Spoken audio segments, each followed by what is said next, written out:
Greetings ladies and gentlemen, Adrian here. Welcome back to the channel and to my review of Star Wars The Old Republic's Jedi Under Siege Game Update 5.10 review. The time for peace is over. The time for war has come with a familiar enemy. In this review, I'll be going over my experiences, the pros and cons, and I'll split that into two sections, the spoiler-free breakdown, followed by the spoiler section, and concluding with my final thoughts on the update. A couple of things to note here: this review follows the perspective of the dark side and the Empire, as my main is a Sith Warrior, so let us begin.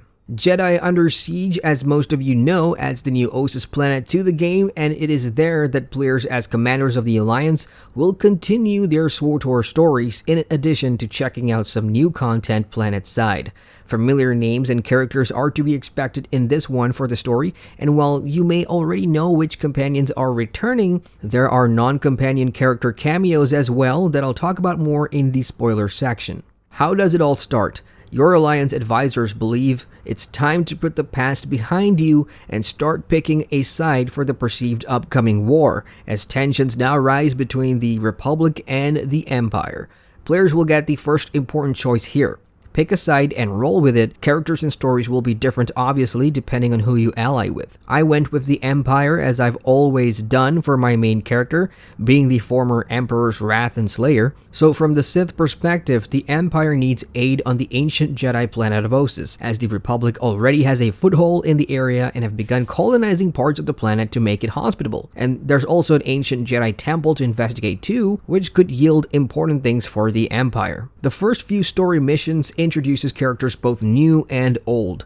Darth Malora, for example, returns and somewhat runs the research operations for the Empire on the planet. Her rise to the Dark Council is an interesting one, and as head of R&D for the Empire, she's been experimenting with bio-mutants and sciencey stuff, among other things, and would love some military assistance in clearing the way forward, which is kind of what the early objectives are for you. You also get a new companion for a while in the form of Major Henri, and I did enjoy our little chats while we're out and about completing story objectives. I did like the narrative beats here, from discovering power play plots to seeing what the Jedi and Republic have been up to. For example, on the planet, like finding out about their new technology that can grow crops even on hostile environments and then sabotaging it for us, of course. The pacing was good, and the reason for doing these things made sense, and I'll elaborate on some key moments in the story within the spoiler section. The overall narrative journey here, while fun and awesomely shocking in some places, felt woefully short. From start to finish, the story missions done back to back felt like an hour or so at best. Not even that, and I'm not exaggerating here, it was all over too briefly. The good news is the presentation, from dialogue cutscenes, the voice acting, and some environmental narrative vista shots, stayed consistently excellent. One scene that comes to mind takes place after the Jedi Temple sequence, where Republic starfighters started attacking us, and I felt like a little kid again, like, oh my god, this is Star Wars, baby. So completing the main story on Ossus opens up more content, which we'll talk about next.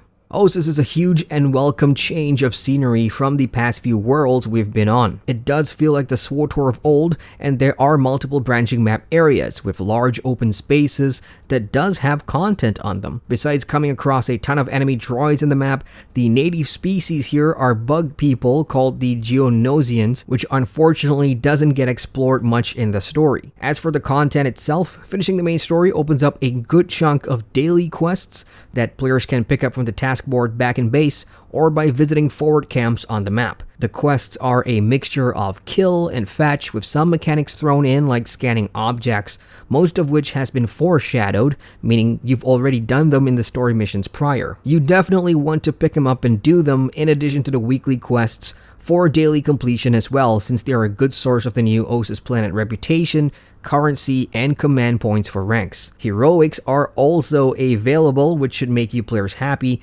and it's a good step to make the open areas feel more MMORPG-ish. That's not all though. There are 2 new world bosses to tackle for quests as well, and they're pretty brutal but epic fun. They drop some really good stuff, and quest completion also rewards some good gear and the much coveted Master Data Crystal for vendor use. I was so pleasantly surprised to see the amount of players course, taking on these world bosses.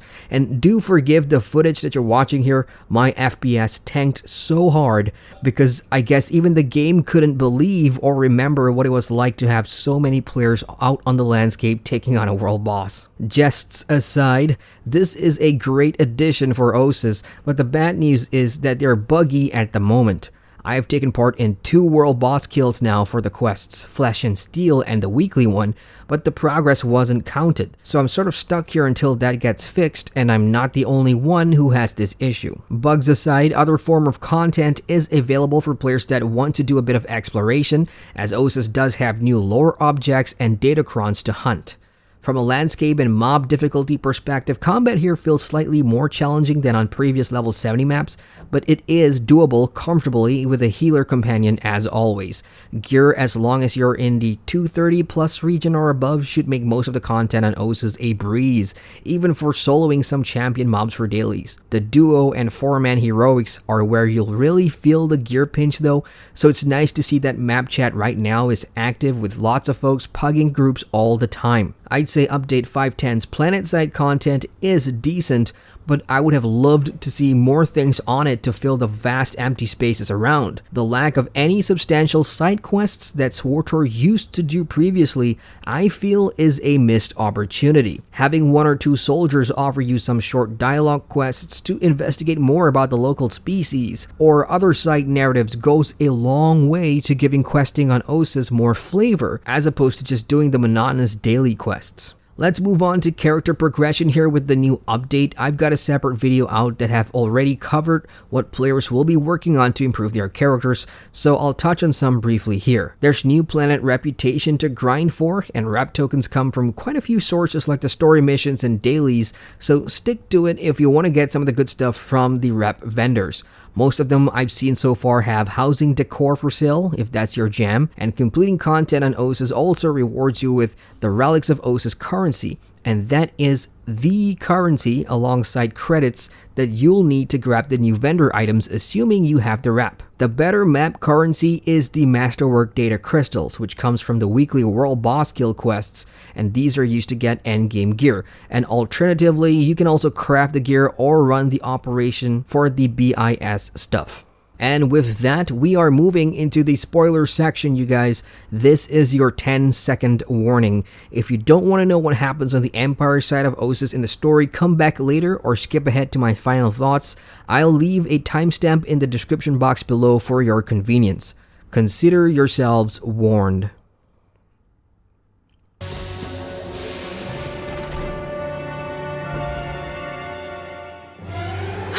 No! Impossible! You died!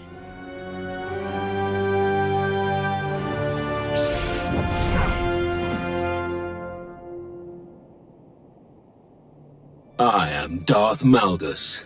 I speak with the full power of the Sith Empire, and I am in command now. Oh my god, Darth Malgus returns. During the midway point of the story mission, we're tasked with collecting a hidden shipment out on Osis, reportedly ordered by Darth Malora. Once back, she seems pretty confused about it all, and it turns out Empress Asina sent her right-hand man, her own Wrath, the resurrected Darth Malgus, to Osis to ensure that we stay on track. No more science projects, let's get straight to wiping out the Jedi Master and his followers at the temple, and we can call it a win. The ensuing exchange between the player's character, Malora, and Malgus was intriguing stuff, and it only builds my anticipation for the larger plot and narratives to come for the Empire side of things moving forward. Later during the temple raid story mission, Darth Malgus himself joins the operation and you get him as a companion for a bit. And wow, he is OP. OP as hell. And this is by far one of the coolest moments I've had on Star Wars The Old Republic, because I did enjoy the Ilum storyline in the past with Darth Malgus, so this was a nice throwback. But he's definitely here to stay since he works for the new Emperor now. This was a well-kept surprise, and I was left feeling like I got BioWared here. But that wasn't the only moment. Commander, we captured this one slaughtering Alliance soldiers on Iokath. She nearly killed me before we subdued her.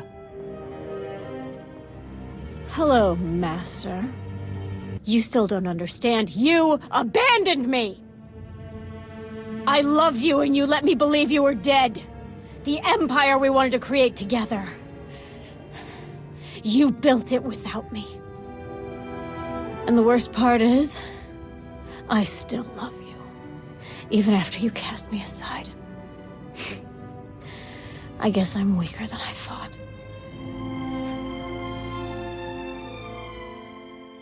Oh, Jaisa. I loved you. I showed you the ways of the dark side. Together, our hatred of the Republic fueled our adventures throughout the galaxy. You were there for me when I needed you the most, especially when my health bar was getting low. We got married. It was perfect.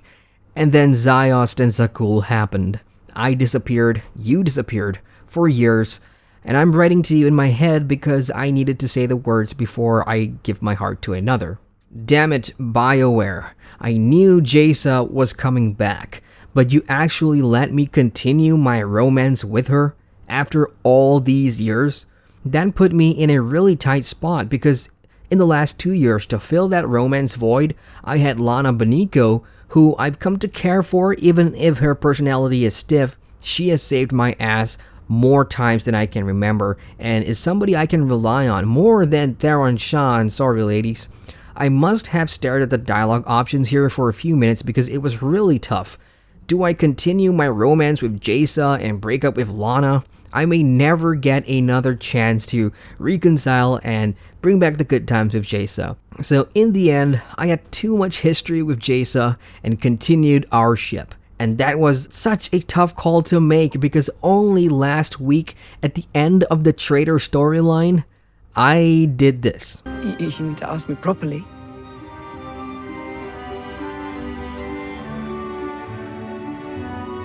Lana Beniko, will you marry me?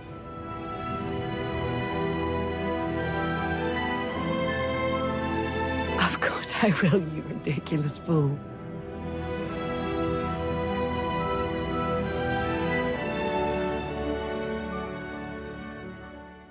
Damn you, BioWare. Well played. To wrap up the review, I'll share some parting thoughts. Overall, while incredibly short on the story side of things, I had fun on my playthrough with my Sith Warrior. The new planet is big enough and it feels like a proper old-school map, albeit far too empty in some places. The content introduced here in 5.10 Jedi Under Siege hopefully gets added to, as the daily and weekly quests I predict will get stale over time once players have gotten the gear and reputation grinds over with. The story itself pulled no punches. It had satisfying beats, from making tough decisions about who to ally with as the leader of your alliance and fighting alongside or against returning characters in the Star Wars The Old Republic universe. And oh, the romance and heartbreak is there too, if you've dabbled in some of that. Not forgetting the negatives here, the update did have a few bugs I encountered which messed with my progress for quest completion, among other things, and there's definitely areas for improvement as well, especially with map designs and how to make a large open area feel organic and alive, and I still feel like some proper narrative-driven side quests will add a lot more flavor to OSIS. Otherwise, this update does have loose ends when it comes to the story, but that will lead up nicely into the next content update, which hopefully will be the new expansion next year. That's it from me, you guys. For all you Star Wars The Old Republic players out there that have played the update,